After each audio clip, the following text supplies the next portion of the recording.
तर धर्मांतर प्रकरणाचा तपास आता एसआयटी कडे सोपवण्यात आलेला आहे। नाशिक शहरात एटीएसचं पथक पोहोचलंय। केंद्रीय तपास यंत्रणांकडून या सगळ्या प्रकरणाची गंभीर दखल घेण्यात आलेली आहे। त्यामुळे एटीएस कडून आता या सगळ्या प्रकरणाचा तपास हा केला जातोय।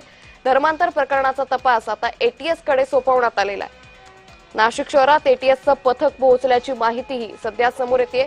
त्यामुळे नाशिकमधील धर्मांतर आणि लैंगिक शोषण प्रकरणी आता केंद्रीय तपास यंत्रणांकडून या सगळ्या प्रकरणाचा तपास केला जाईल।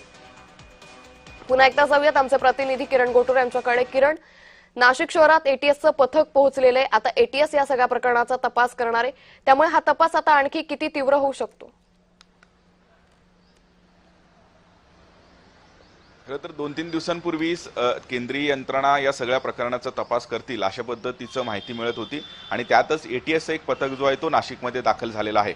या सगळ्या ज्या अनुषंगाने म्हणजे हा जो प्रकार घडलेला आहे या सगळ्या प्रकाराच्या अनुषंगाने एटीएस तपास करेल अशा पद्धतीची तूर्त माहिती मिळत आहे। एटीएस पथक या कंपनीमध्ये जाईल, तिथे काम करणाऱ्या काही कर्मचाऱ्यांकडून माहिती घेईल आणि त्याच पद्धतीने या संपूर्ण घटनेचं जे इन्व्हेस्टिगेशन नाशिक जे एसआयटी कडनं केलं जातोय आणि एसआयटी कडनं सुद्धा या संपूर्ण प्रकरणाची माहिती जे एटीसी घेईल अशाही पद्धतीचं माहिती जे आहे ते सूत्रांनी दिलेली आहे।